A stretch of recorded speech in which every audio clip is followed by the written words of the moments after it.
Muito bem, estamos de volta agora em definitivo com mais uma edição do programa Entrevista da Tarde e hoje é um dia especial para todos nós acrianos, né? De nascimento ou por opção. É o dia em que comemoramos, né, a emancipação política e administrativa do nosso Estado. Há 61 anos o Acre era território federal e aí passou a ser, a partir do dia 15 de junho de 1962, Estado, isso mesmo, com toda a autonomia administrativa e financeira. E com o apoio do AraSuper e também do Aramix, além da Gran Card, tenho o prazer de conversar agora com o professor, historiador, cartunista, caricaturista e cineasta, Enilson Amorim. Seja bem-vindo, Enilson. Tudo bem? Tudo bem. Prazer recebê-lo aqui no programa. Prazer é meu, falar um pouco aí das novidades, né? Isso.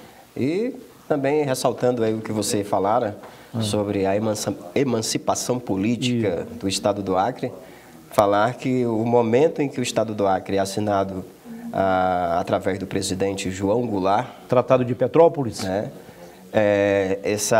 A lei, né, que transformaria o Acre de território para Estado Nacional Brasileiro.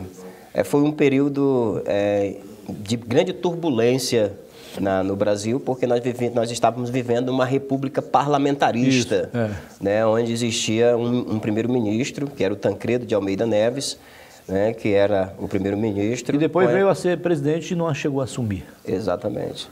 Então, parabéns ao Estado do Acre, parabéns aos povos e nações que residem de forma, digamos assim, um pouco transparente, mas que continuam na luta, né? Dentre eles os povos indígenas, os povos da floresta, né?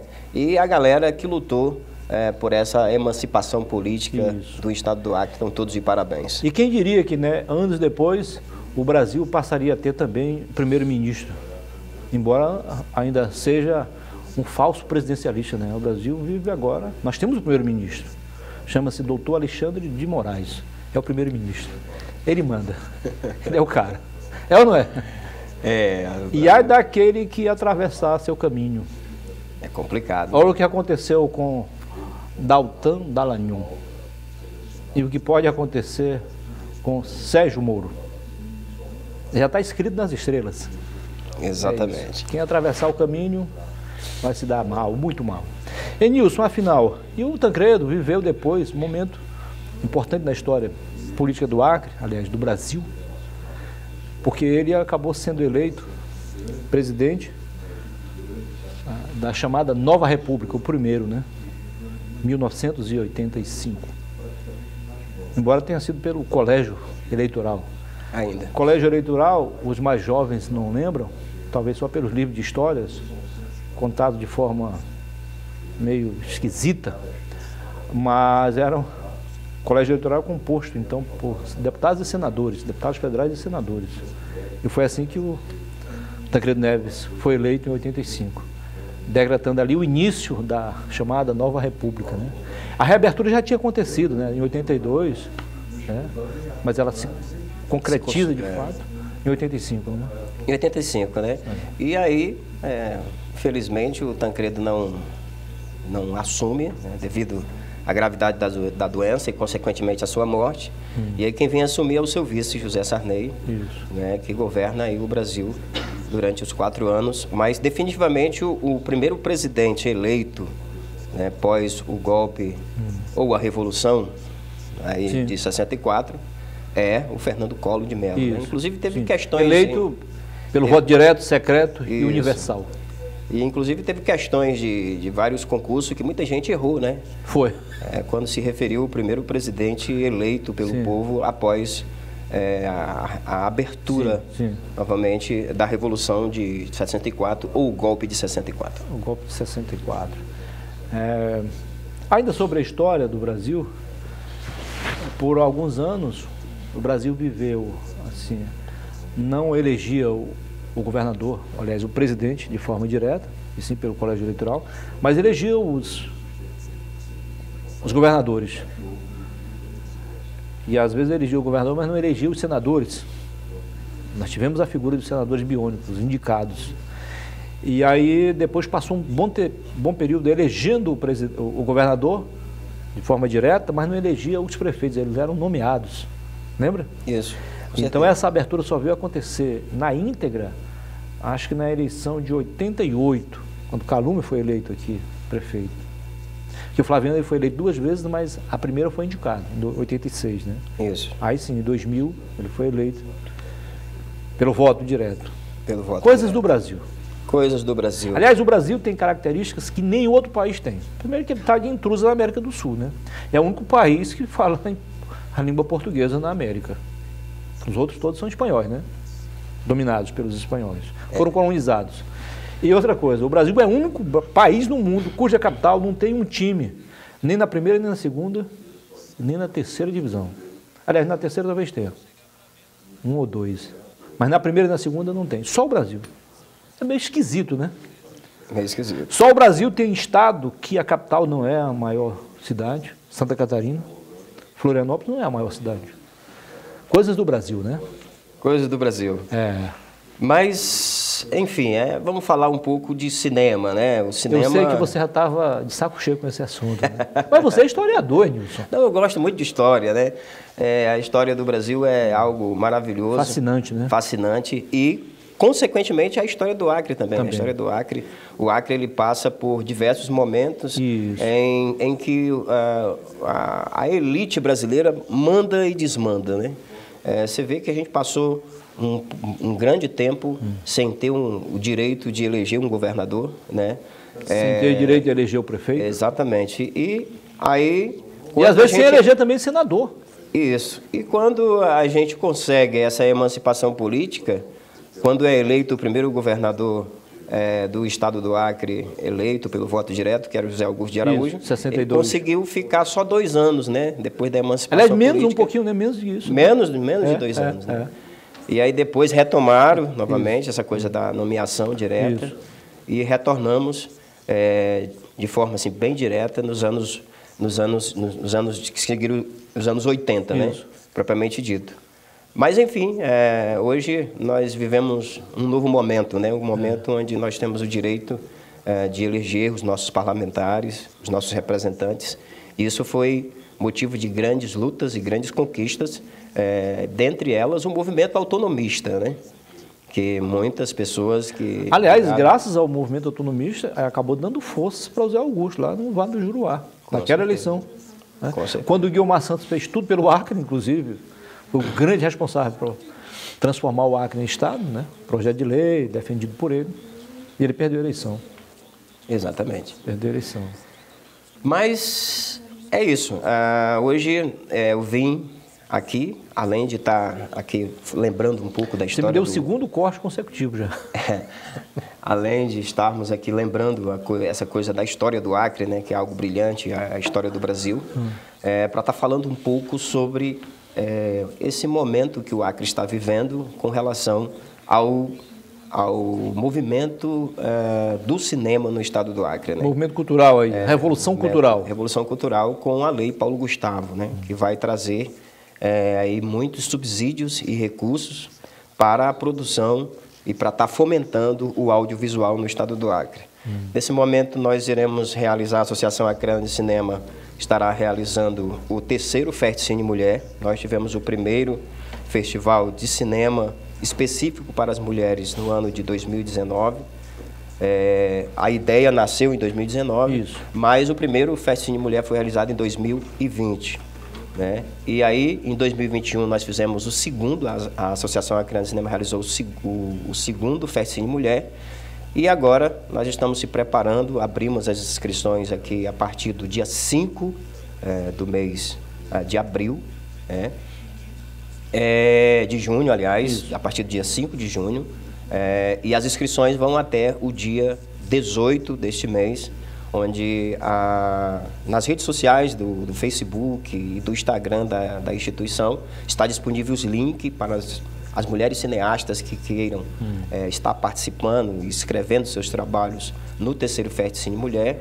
Nós também publicamos matérias nos sites como o Continet, o Acre News também, e disponibilizamos os links para as nossas cineastas ter acesso à ficha de inscrição. né, para se inscreverem os seus documentários e os seus curtas para estar participando do terceiro Fest-Cine Mulher. Além disso, além da premiação em dinheiro, né, que nós temos, nós também iremos, durante a cerimônia do terceiro Fest-Cine Mulher, homenagear 2 mulheres, né, acreanas, que contribuíram de forma direta ou indiretamente com o movimento do audiovisual, né, com as produções cinematográficas no estado do Acre. Quem são essas mulheres? Olha, porque é surpresa, né, surpresa. Né, mas uma delas é bem conhecida, assim, do nosso meio jornalístico. Bom, né? Se uma é bem conhecida, a outra não é tão bem conhecida. Não, a outra também, mas eu digo no meio jornalístico, né? Porque é uma jornalista, né, que então você faz disso, você diz mais ou menos, na imprensa. Vamos dar algumas dicas. Você diz mais ou menos a idade dela, a primeira letra do nome, por onde ela trabalhou. Passou por aqui? Passou por aqui. Ah, então já tem uma dica. Passou por aqui. Já tem uma noção de quem é. E a segunda também é uma mulher que fez parte da história do cinema, né, de todo esse modelo cinematográfico que a gente compreende hoje, que iniciou-se com o Antônio Evangelista, o Tony Ivan, né, o Teixeirinha do Acre e o Adalberto Queiroz, que também esses 3 pilares do cinema. Teve também a presença feminina e uma dessas mulheres homenageadas também faz parte de todo esse processo histórico do cinema. Legal. O Enilson, o que motivou vocês da Asacine a promoverem o primeiro Fest-Cine Mulher, como o próprio nome diz, exclusivamente para a mulher? Embora as mulheres possam também participar do outro, né? Mas este não, esse é exclusivamente para as mulheres, é isso? Você responde daqui a pouquinho, tá bom? Ok. Tranquilo. Nós vamos ao primeiro intervalo comercial e voltaremos em instantes para continuarmos então a conversa aqui com o presidente da Asacine, Enilson Amorim. Até já.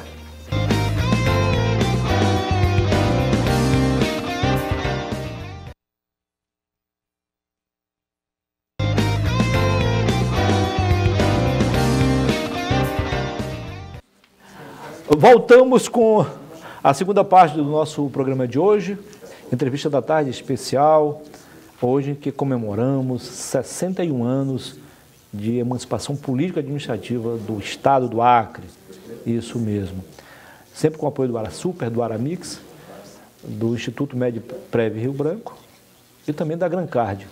Veja o VT e descubra por que a Grancard está sempre ao seu lado, para resolver seus principais problemas e ajudar você a realizar aqueles sonhos. Vamos lá, então. Olá, muito prazer. Apresento a administradora Grancard, uma empresa brasileira que está entre as líderes no segmento de cartões, convênios e benefícios no país, a qual atende servidores de órgãos públicos, colaboradores das empresas privadas com seus produtos. Recentemente, a Grancard fechou parceria muito importante com a atual gestão do SINSEMPRO, Sindicato dos Servidores do Ministério Público do Estado de Rondônia, para disponibilizar aos seus sindicalizados o cartão multibenefícios em suas respectivas comarcas do MP de Rondônia. Com múltiplas funcionalidades similares ao cartão de crédito convencional, o cartão multibenefícios é um produto para descontar em folha de pagamento, o qual também funciona como antecipação salarial sem cobrar juros, multas e IOF. A Grancard está presente nos estados de Mato Grosso, Rondônia e Acre, com uma completa rede credenciada de supermercados, postos de combustíveis, farmácias, médicos, dentistas e outros. Além de realizar compras pela internet em mais de 250 mil lojas virtuais do e-commerce PagSeguro e parcelar até 6 vezes. Tudo isso sem análise de créditos, consulta ao SPC, Serasa ou comprovação de renda. O cartão multibenefícios tem 2 limites: o limite de crédito à vista e o limite de crédito a prazo. Esta última corresponde a 10 vezes o limite de créditos à vista.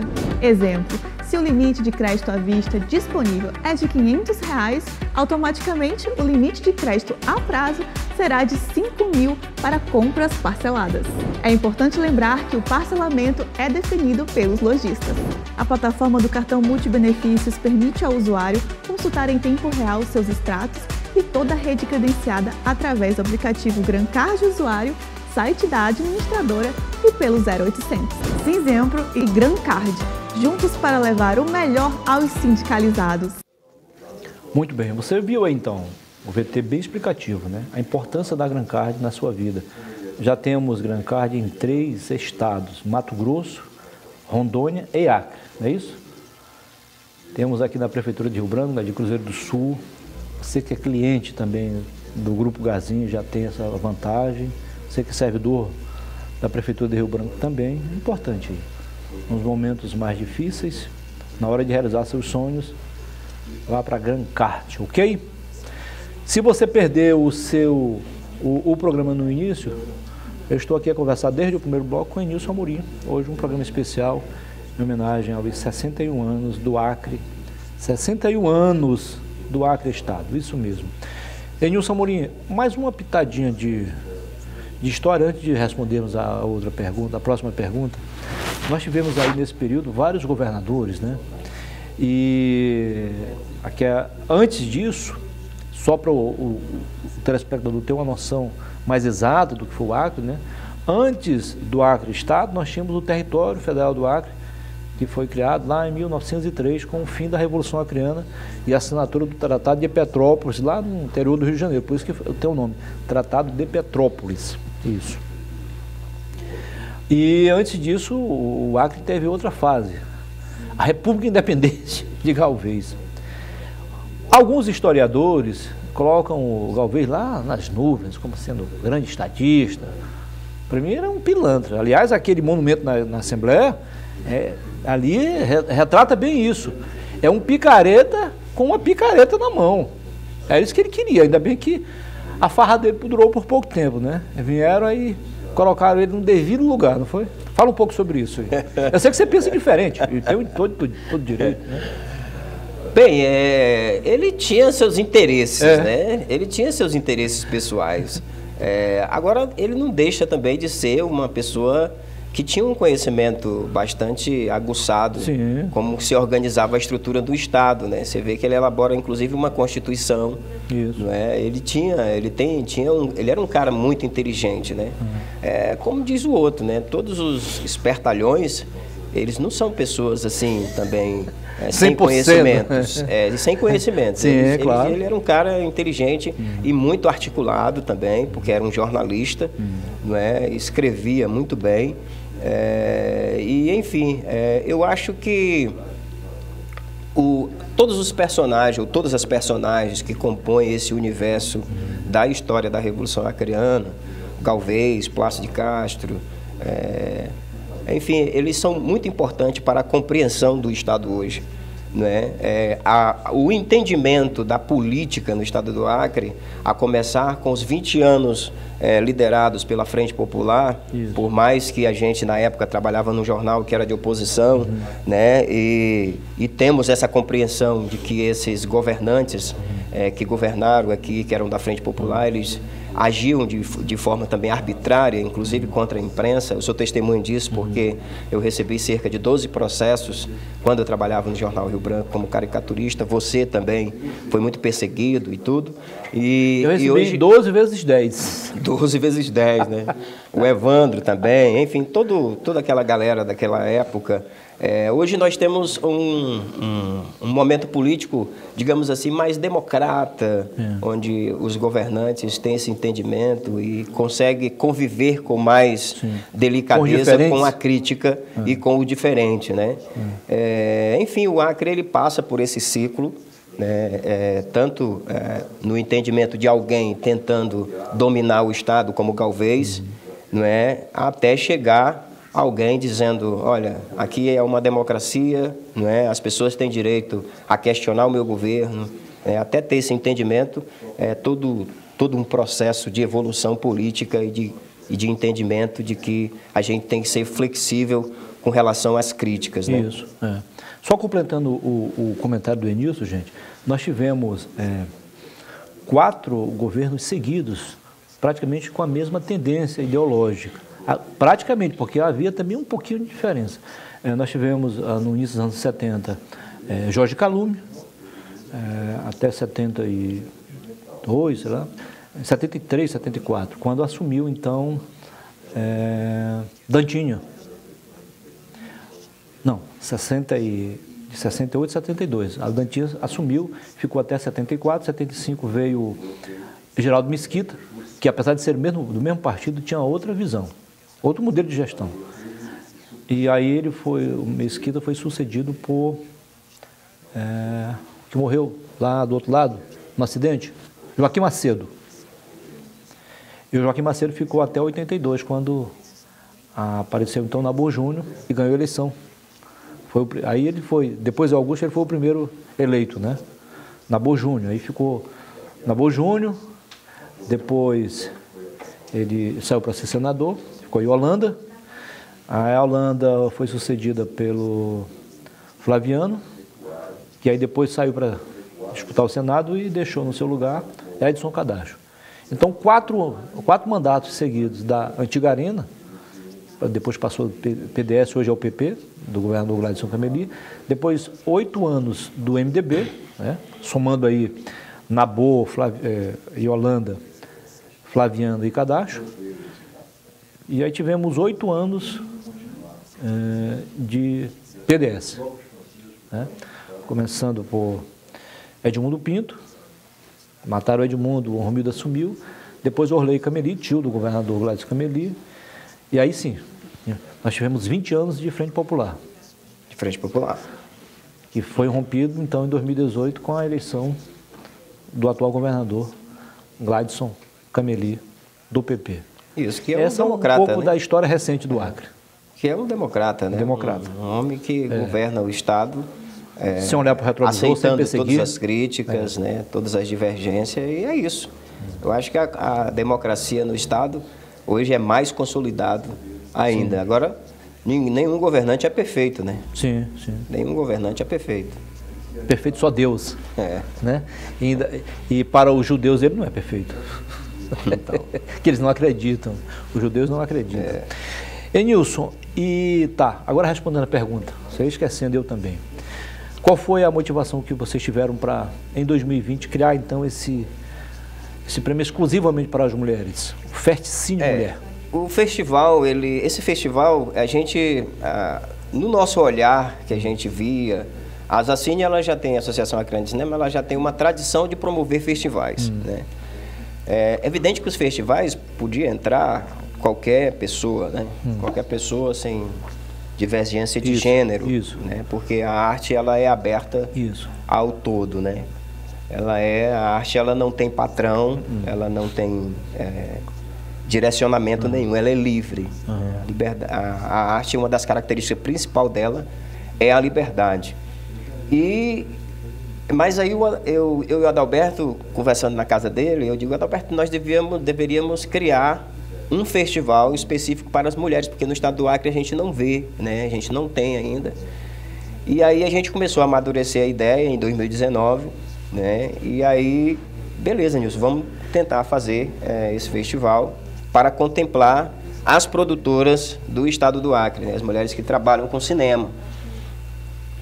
E a gente pensou nessa nomenclatura, né? Ferticine Mulher, nasceu. Depois, em 2020, nós fizemos um projeto pela FEM, pela Fundação Elias Mansur, e foi aprovado. E a gente executou o primeiro Ferticine Mulher. Foi um sucesso, foi realizado ali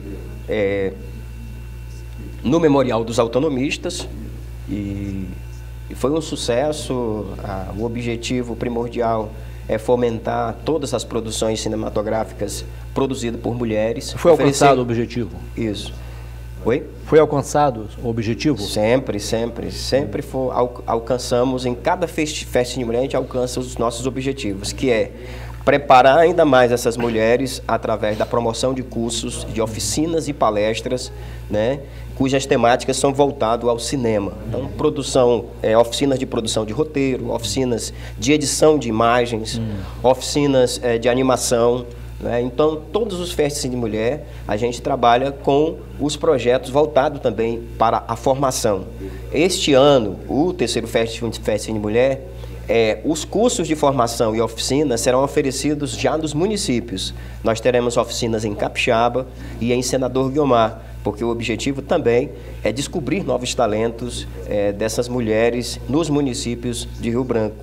Aliás, dos municípios do estado do Acre, sem estar focando somente em Rio Branco, né? Entendi. Então, a gente pretende também no futuro fazer o 4º Ferticine Mulher, onde a gente vai trabalhar todo o estado do Acre, levando as produções cinematográficas para os lugares mais longínquos aqui do nosso estado, Taumaturgo, né? Promover cursos lá, né? E a gente pretende realizar esse quarto Ferticine Mulher através dessa lei que chegou agora, que é a Lei Paulo Gustavo. Legal. Mas nesse momento nós estamos trabalhando a divulgação das inscrições do 3º Ferticine Mulher. Legal.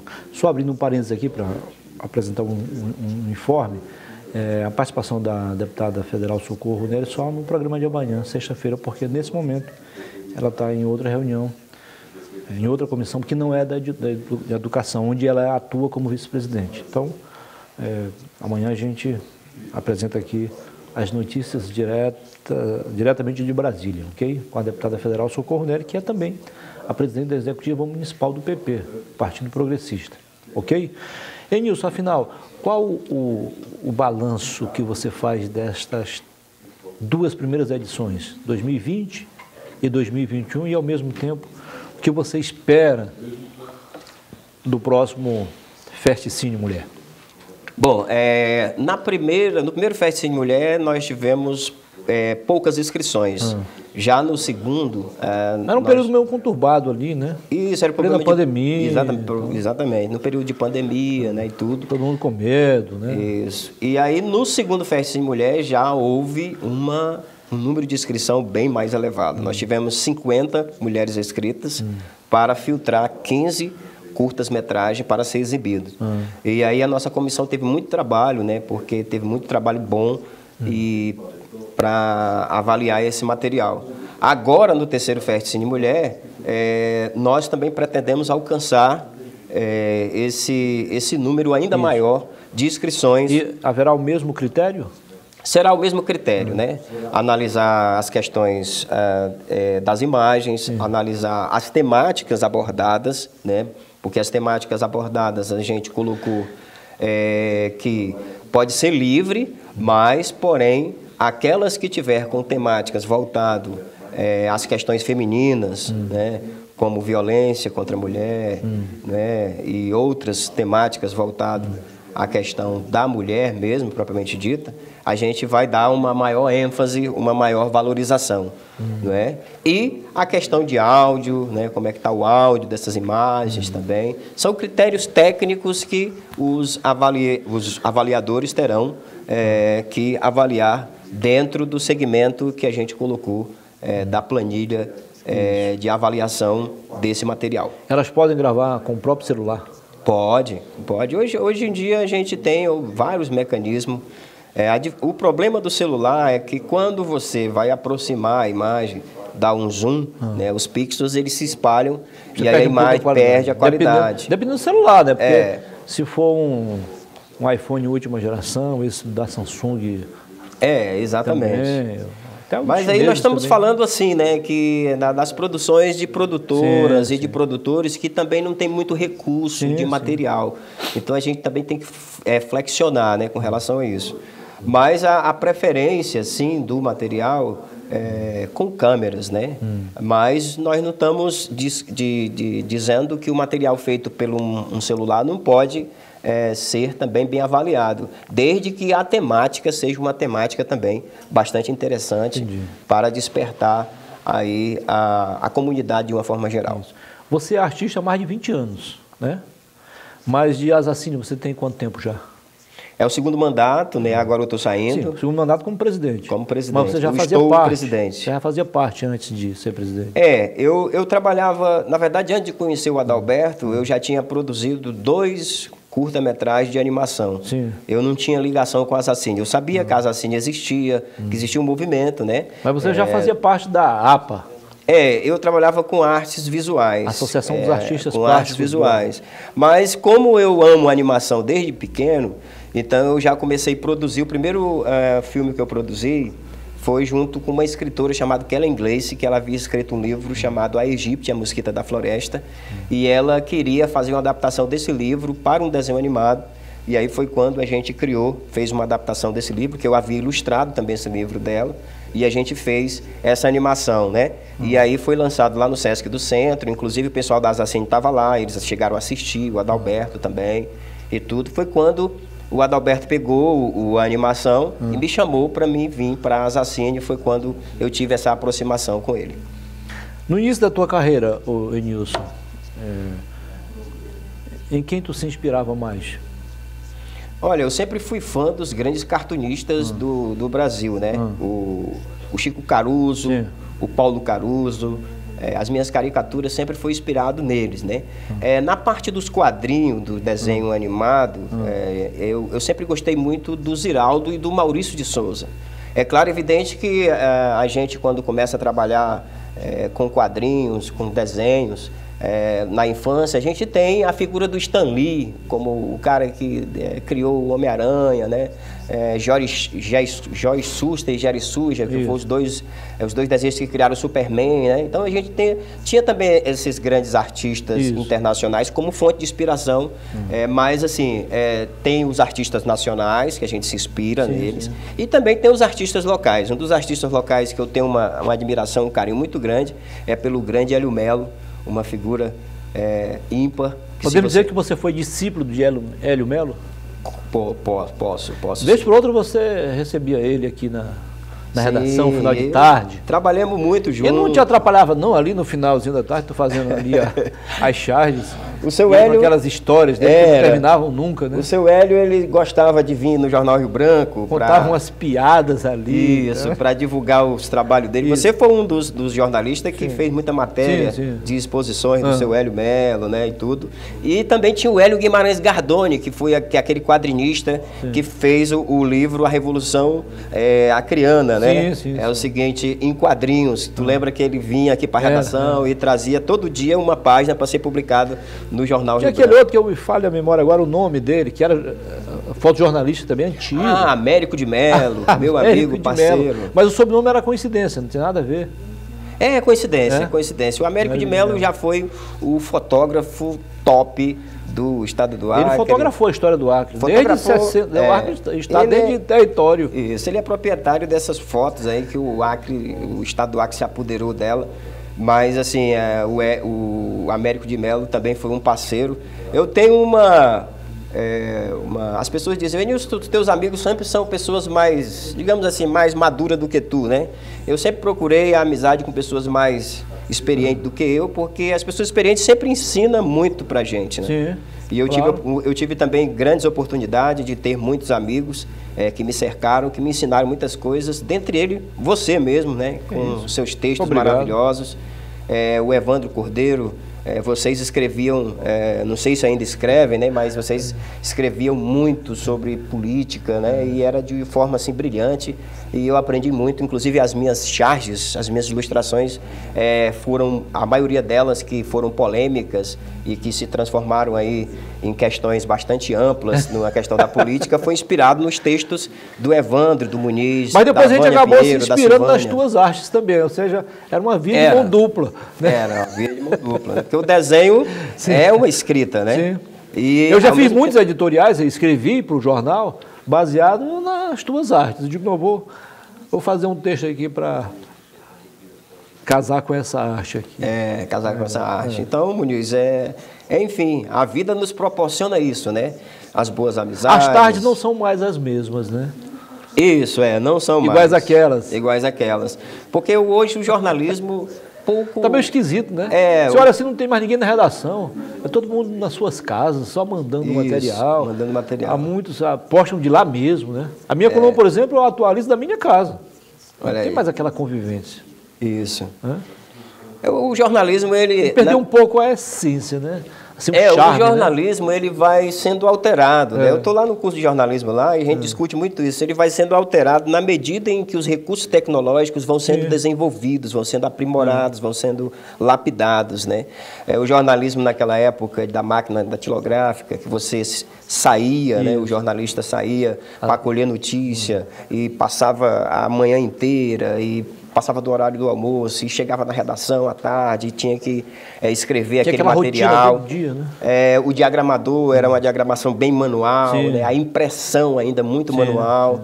Né? E hoje o jornalismo ele é mais digital, não é? Com os recursos, com celular. Hoje você pode produzir até, inclusive, um programa desse, com a mesma qualidade de áudio, né? E tudo. Então, eu acho que ele está se aprimorando. Agora, é claro, né? Que para a gente acompanhar essa velocidade desse processo, ontem, no curso de jornalismo, tivemos a presença do Glauco Capper, que é um produtor de vídeo excepcional, e ele estava falando como é que você consegue, é um desafio, como é que você consegue, em alguns segundos, porque a internet exige isso, falar alguma coisa, divulgar alguma coisa, né?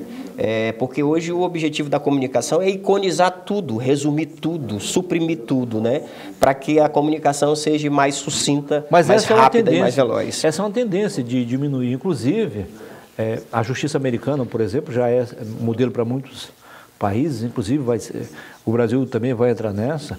Aqueles processos de 1.000, 1.500 páginas, eles vão reduzir para no máximo 45 laudas. A modernidade exige isso, né? Você não pode mais escrever muito, falar muito, que o cara muda de canal, ele vai ler outra coisa. Então, textos curtos, né? Bem objetivos. Bem objetivos. É informação. Né? É informação. Agora, eu ainda aprecio muito a chamada reportagem, que é diferente de uma matéria, né? Sim. Reportagem bem trabalhada, bem trabalhada. Eu também gosto. Eu também gosto. Você viaja ali. Você viaja. E, Muniz, hoje a tecnologia, ela proporciona, inclusive, tem o lado bom, que a gente falou agora, mas tem o lado muito ruim, que é o lado do jornalismo preguiçoso. Por exemplo, hoje a tecnologia virtual, a inteligência artificial hoje, você diz o tipo de texto que você quer e a inteligência artificial vai escrevendo para você. Não é? Então, eu não admito, assim, que eu acho que o ser humano, ele não pode parar de escrever, não é? Ele tem que produzir seus próprios textos, usando a sua própria linguagem, usando a sua própria visão de mundo, não é? O artista tem que continuar não só desenhando, você viu o Cabral aqui, não só desenhando de forma manual, não é? Aliás, não só desenhando de forma digital, mas desenhando também de forma manual, entendeu? Você precisa pegar no pincel. É diferente de você pegar uma caneta digital, né? E você pegar um lápis. Sim, você tem razão. Agora ajuda também, por exemplo. Você vai digitar aqui no celular, você diz assim, o presidente da Assembleia, ele já diz quem é e inclusive o partido do cara. Sim. O presidente da República já diz quem é e o partido. Então, algumas matérias, se você observar, o que muda ali, a data, o personagem, às vezes o assunto é o mesmo. Você escreve, a não ser uma reportagem especial, se for uma matéria cotidiana, é praticamente a mesma coisa, só muda a data ou o nome. É por isso que se escreve muito ruim hoje, né? As escolas. É o chamado proforme, aquele texto automático. As escolas, o menino quando tirou 800 pontos na redação, ele já divulga em tudo quanto é lugar, né? Enquanto, algum tempo atrás, é o seguinte, a divulgação era só para quem tirava 1000 pontos. Entendeu como é que é? Então, vai chegar ponto que as pessoas vão dizer que quem é o gênio da escrita, quem tira 500 pontos na redação, entendeu? Então, a tendência é isso. Eu acredito que o recurso tecnológico, nem você falou, é importante em alguns aspectos, mas ele não pode substituir a capacidade humana. Sim, você tem razão. E aproveitando para ilustrar, aqui não é uma crítica a ninguém, gente, é uma constatação, porque a maioria faz isso. Você vê uma matéria policial, por exemplo. Fulano de tal, aí não diz se o cara é empregado ou desempregado, o que o cara faz na vida, a idade dele, o que ele fez antes, a gente não tem nem foto, e tem uma matéria lá.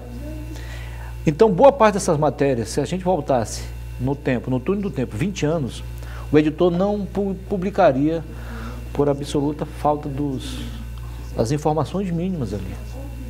Não pode ser assim. Correto. Você tem que informar o leitor, não deixar dúvidas para ele. Dúvidas. Você tem que tirar. O jornalismo é explicação.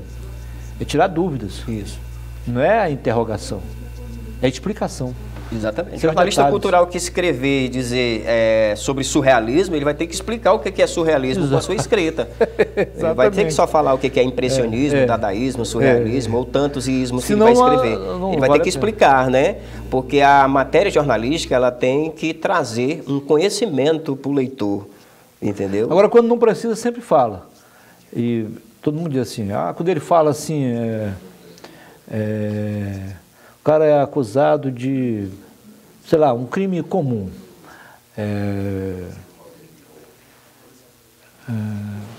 Assalto seguido de morte.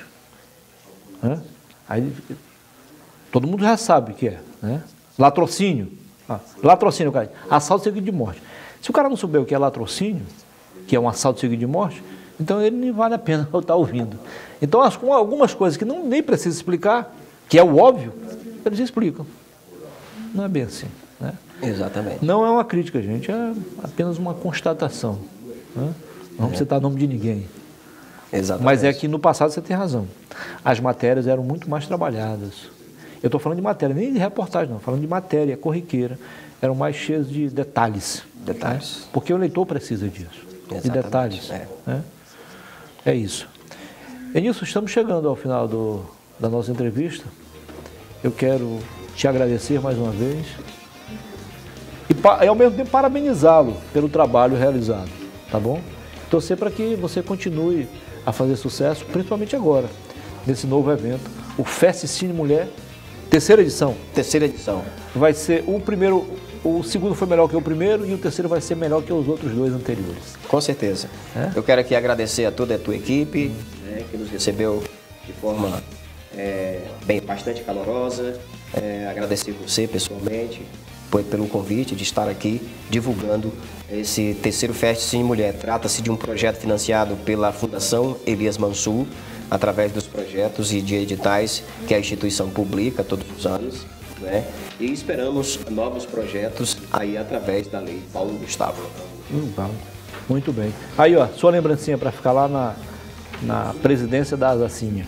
Opa! Caprichada aí. Grande mestre Cabral. A arte de Daniel Cabral, que foi seu discípulo, viu? Ele mesmo diz, não foi? Foi ou não foi? Maurício de Souza da Amazônia. Aliás, só porque fica um pouquinho aí. Você esteve aqui há mais de 20 anos atendendo um pedido do Enilson. Você e outro rapaz que eu não lembro. Cleanto, cadê ele?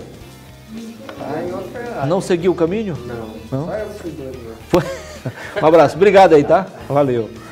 Depois do intervalo eu volto para conversar com Poliana Bezerra, doutora Poliana Bezerra, presidente da Associação das Pessoas Idosas do Acre. Isso. Ela vem acompanhada do vice-presidente, doutor Tupinambás. Tudo isso em 1 minuto e meio. Pode marcar aí no relógio. Até já.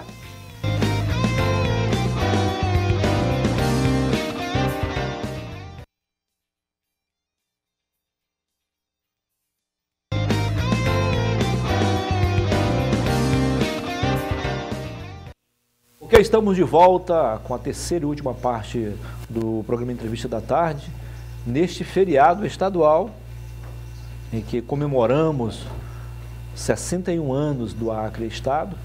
Então, feriado estadual, mas programação normal, porque você merece tudo isso e muito mais.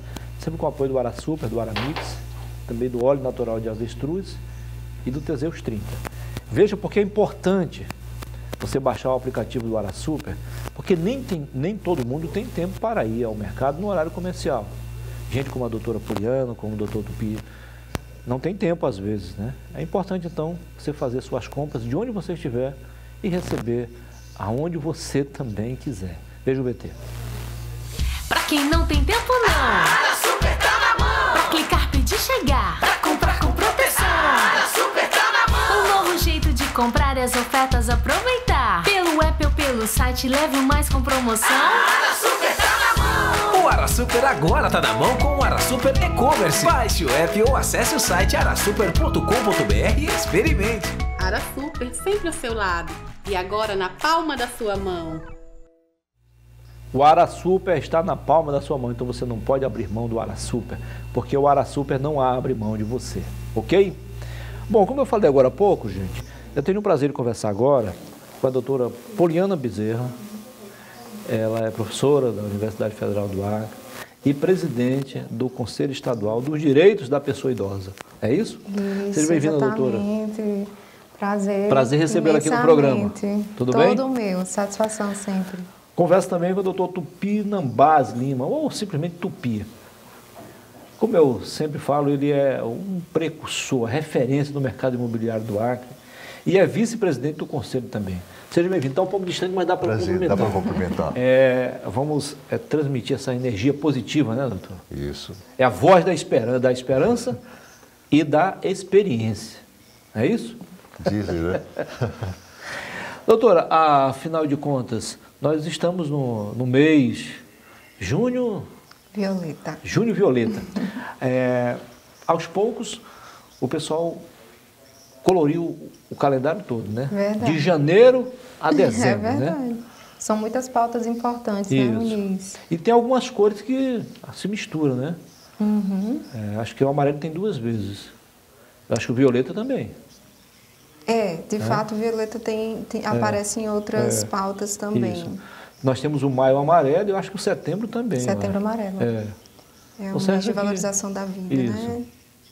E não só com as cores primárias, já estão pintando cores terciárias, né? Secundárias, não é isso? Justo. Mas qual o principal, digamos assim, qual a principal motivação desse Junho Violeta? Isso. E aí? Muniz, obrigada novamente, viu, pelo espaço. Você sempre muito atencioso, acolhedor com a nossa pauta, que envolve as pessoas maduras, né, os idosos. Para mim é uma honra estar aqui novamente, junto com o seu Tupi, que é lá no título está vice-presidente, né, do Conselho Estadual do Direito da Pessoa Idosa, mas somos uma cogestão. Eu tenho muito orgulho, né? Muitas vezes as pessoas questionam, né? Mas você não é idosa, está no Conselho do Idoso e ainda é presidente. Mas nós somos a representação justamente de como deve ser, né? Os direitos do idoso, ele deve ser uma pauta para todas as gerações, não somente para as pessoas maduras, né, de idade avançada. E aí é uma honra estar ao lado do seu Tupi, né, que você já bem falou, uma referência histórica no nosso estado, já foi presidente do conselho, e ele é uma referência, inclusive, do envelhecimento saudável, né? E a nossa pauta conversa hoje aqui é bem interessante, porque o dia 15 de junho, ele não é somente muito especial para nós, a criança. Eu já me considero criana. Mas na abertura eu falei, criança de nascimento ou por opção, que é o seu caso. Opção. E o Acre, 61 anos, né? Estado já considerado idoso. Idoso. O Acre é o idoso. E no dia 15 de junho, a gente divide também, que na verdade é uma Mas só um data... pouquinho, pela nova reforma da Previdência, e o Acre ainda não pode se aposentar com essa idade. Não, e nem deve, justamente. A gente tem que se manter ativo. A proposta é essa, né? E o dia 15 de junho, na verdade, é uma data internacional de combate à violência contra o idoso, né? E aí surgiu o Junho Violeta. Então, desde 2006, pela ONU, a Organização das Nações Unidas, uma data alusiva, né, de combate à violência contra a pessoa idosa. E aí o Junho Violeta, você estava falando das cores, né? O porquê do violeta. O violeta é tanto por conta das flores violeta, como da cor, né? A violeta, a representação das flores, ela tem o simbolismo de lealdade, de purificação. E é isso que os idosos merecem, né? Nossa lealdade, nosso respeito e dignidade. E não os maus tratos como ocorre, né? Então, ao invés do maus tratos, a gente deve, na verdade, valorizar as pessoas maduras e tratá-las dignamente. E a cor lilás, né?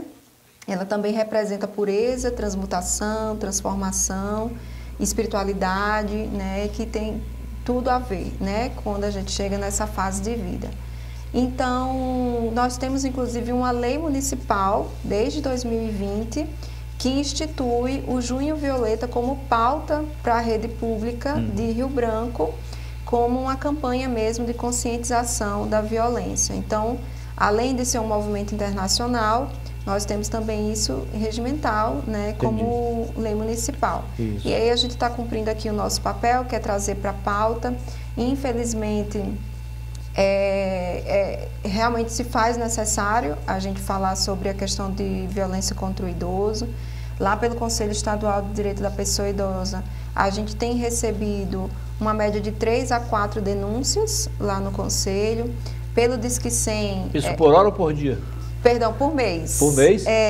Só que a realidade, de fato, ela é muito maior do que essa, né, Muniz? Porque... são números aí, digamos assim, ainda fora da nossa realidade. Isso.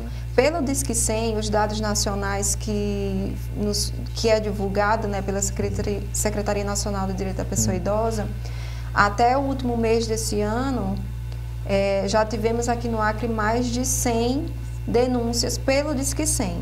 Né? Então, assim, são números realmente expressivos, mas ainda assim não representa a realidade das violações de direito, daquilo que os idosos sentem diariamente, né? Porque essas denúncias, elas são feitas por pessoas, terceiros, que vêm identificar, se incomodam, se sensibilizam e vão procurar denunciar. Mas existe a violência velada, a violência psicológica, a discriminação contra as pessoas. Que é tão prejudicial contra outras. Que é tão prejudicial contra outras que as pessoas geralmente identificam. Isso. Doutor Tupi, eu sei que o senhor é de uma família bem estruturada, o senhor é muito amado pelos seus entes queridos. E o que levou o senhor a entrar nessa luta em favor dos idosos? Bem, foi meio por acaso, né? Eu recebi o convite de uma pessoa muito amiga que precisava de um representante, a entidade que ela dirigia. Isso. Precisava de um representante no conselho, e eu fui. Eu tinha mais ou menos uns 64 anos e cheguei lá e me senti um peixe fora d'água, porque era uma questão que não estava ainda na minha... Entendi. Me incomodando essa questão da idade, né? Como hoje também não está, com relação a certas questões, né? E eu cheguei lá, mas na medida que eu comecei a me familiarizar com o que é ser idoso, aí eu percebi, eu fui assimilando aquilo e comecei a me identificar, até porque eu estava chegando a uma fase que seguramente poderia acontecer comigo o que acontece com as outras pessoas. E à medida que eu tomava conhecimento das denúncias, das ocorrências que se verificavam com relação ao idoso, principalmente no âmbito doméstico, porque eu creio não, isso está comprovado, mais de 85% das ocorrências de violência contra o idoso, das mais variadas formas, elas se verificam justamente no ambiente familiar, né? Ou seja, isso é lamentável. De onde deveria partir afeto, carinho, amor, compreensão, segurança, cuidados, né? É da onde realmente mais a gente constata que há, vamos dizer assim, desrespeito à pessoa. E uma das questões mais relevantes que deveriam ser consideradas quando se trata de violência é a questão da integridade da pessoa e também da dignidade, porque cada pessoa, uma pessoa que atinge uma certa idade, 50, 70, 80 anos, ela tem uma história de vida. E, de repente, ela percebe que essa história de vida parece que se apaga diante dos olhos das pessoas e, principalmente, dos olhos da família, que muitas vezes são aquelas mais que foram beneficiadas inteiramente pelo desempenho, pela forma como aquela pessoa idosa viveu, seja a mãe, seja o pai. Então, é nesse aspecto que eu acho que cuidar do idoso é uma questão de respeito à dignidade da pessoa, sobretudo. Isso.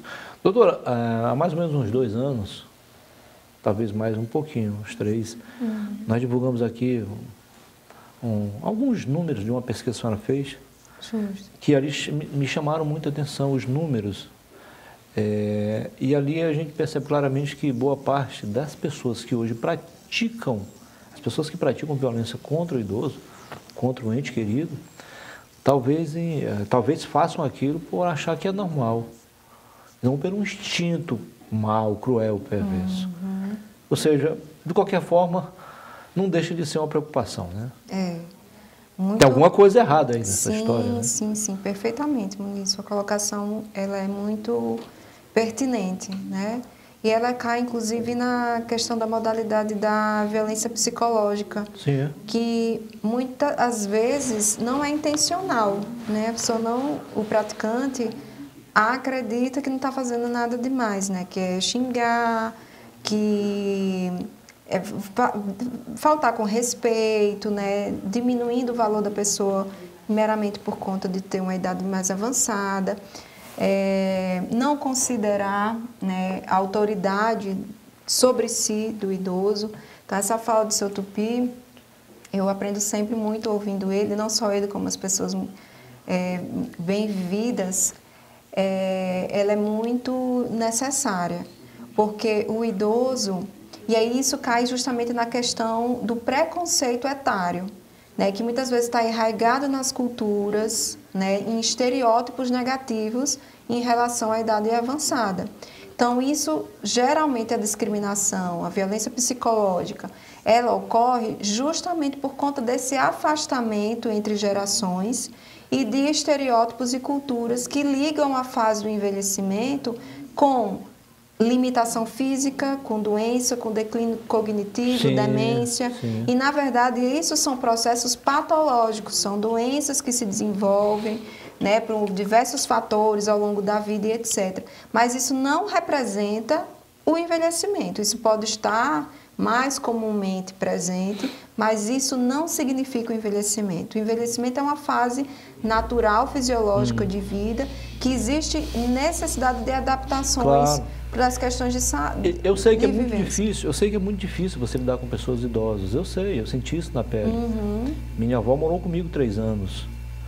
Então, você precisa buscar o ponto de equilíbrio ali para não tirar a autoridade dela e fazer com que ela entenda que, ao pegar na mão ou segurar no ombro para levar ela do quarto à cozinha ou vice-versa, ao banheiro, ali é uma proteção, é um cuidado, não é tirando dela a liberdade. Sim. Mas se você não explicar isso com carinho, ela vai achar que está sendo violada. Exato. E às vezes... se você não tem a tendência natural para lidar com o idoso, paga alguém e você fica só acompanhando ali, para ver se de fato está sendo meio cuidado. Isso. E não por acaso, tem parentes aí, que isso é o cúmulo do absurdo, perderam a autoridade de até administrar o cartão do idoso, porque são pessoas desonestas. Fizeram lá empréstimo no nome da pessoa. É um absurdo isso. E tem muitos casos assim, né, doutora? Infelizmente. Que quem administra não é mais a família, ninguém da família. É alguém nomeado pela justiça, para cuidar disso. Absurdo. Porque de fato a violência financeira ela é uma das mais comuns, certo? E a apropriação indevida do cartão do idoso, ou se não desvio, né? Muitas vezes, como você falou, alguém da família ou que não seja da família é escolhido com a curatela, né, para se responsabilizar, uma vez que se comprove a incapacidade, né, digamos, de limitação por algum evento de saúde, enfim, desse idoso de administrar suas próprias finanças. E, no entanto, se aproveitando dessa curatela para desviar, né, o recurso para benefício próprio e não para o idoso. Então, exclusivamente para ele. Então isso não pode acontecer. E, infelizmente, é uma realidade muito presente, né, seu Tupi? Então, esse exemplo que você falou, prático, né, da gente proporcionar o zelo, o cuidado, digamos, no andar, e ao mesmo tempo, com esses idosos, essas pessoas que têm alguma limitação física, tentar manter a sua autonomia e independência o mais prolongado de tempo possível, né? Então, estimulá-la a utilizar andador, se não bengala, mas estar lá supervisionando para uma questão de segurança, mas sempre tentando mantê-lo de forma autônoma, né? Então, assim, e muitas vezes as pessoas já imobilizam logo esse idoso, não está podendo, não consegue, deixa que eu faço. E, na verdade, tem familiares aí que apelam logo para os remédios para deixar ele deitado. Quietinho. Gente, está encurtando a vida. Exatamente. Está induzindo ele à morte. Exato. Então não pode. Outras falas que estão muito enraigadas na nossa sociedade de colocar de forma semelhante o idoso como se fosse uma criança, né? Infantilizar o idoso. Gostei muito da fala do seu Tupi, quando ele fala o idoso é um adulto, é uma pessoa vivida. Então ali não tem uma criança, né? Então a gente tem que respeitar este adulto que está na fase de vida mais avançada. Então a gente tem que manter e considerar e respeitar a opinião, né? Os caminhos que esse idoso ele quer ter na sua vida, né? Então, se ele tem comprovadamente, né, saúde plena para isso, para a sua capacidade cognitiva preservada, física, enfim, os familiares têm que considerar a opinião, né, e a vontade desse idoso. Verdade. Estamos chegando ao final do programa. Queremos agradecer ao doutor Tupi. Foi um prazer recebê-lo aqui. Querendo acrescentar algo, doutor? Ainda há tempo, sim. Fique à vontade, tá? Bem, eu quero agradecer pela oportunidade. Esta é a segunda vez que eu estou aqui com você.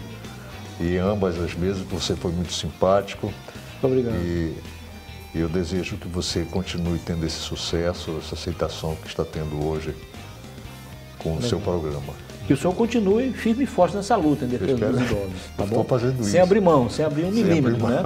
Muito obrigado também, doutora Poliana. Foi um prazer. Parabéns pelo trabalho, sucesso, tá bom? Amém. Muito obrigada novamente, Muniz, pela abertura, né? A gente se mantém também à disposição. E vamos, né? O dia 15 de junho, feriado estadual, mas também com a pauta importante dos nossos idosos e que a gente mantenha essa consciência, né, ao longo de todo o ano, não somente nessa data. Eu não falei lá no início porque eu sabia que a senhora não ia deixar passar isso aí não. Dizer que é um dia também especial para os idosos. Isso. Ouvindo a sua voz é bem melhor. Tá aí uma lembrancinha para a doutora Poliana e o doutor Tupi. Então, viu como eu estou colando a sua ideia? Doutor Tupi, nada de Tupinambás mais. Opa! Ai, que legal, obrigada. Carlos. Está aprovada a arte? É, doutor? Está aprovado. Está aprovado? Sim. Legal. Tirar uma cópia para... Tirar uma cópia. A doutora Poliana, obrigado. Normalmente você dá prioridade para as damas, mas a doutora Poliana, que é mais jovem que o senhor, ela vai fazer o contrário. Ela vai ficar com uma cópia e lhe dar a original. Com certeza, com ele certeza. merece, né? O doutor Tupi merece, muito, né, doutor? Muito. Sucesso, tá, gente? Foi um prazer recebê-los aqui. Tá bom. Obrigada. O prazer foi nosso. E a você que esteve conosco, muitíssimo obrigado pela audiência. Vamos lá, dá tempo a gente comemorar esse restinho de feriado em homenagem ao nosso estado, o estado do Acre. 61 anos. E não esqueça, a luta também hoje é em defesa dos idosos. Sim. Junho, Violeta continua. Boa tarde e até amanhã, se Deus quiser.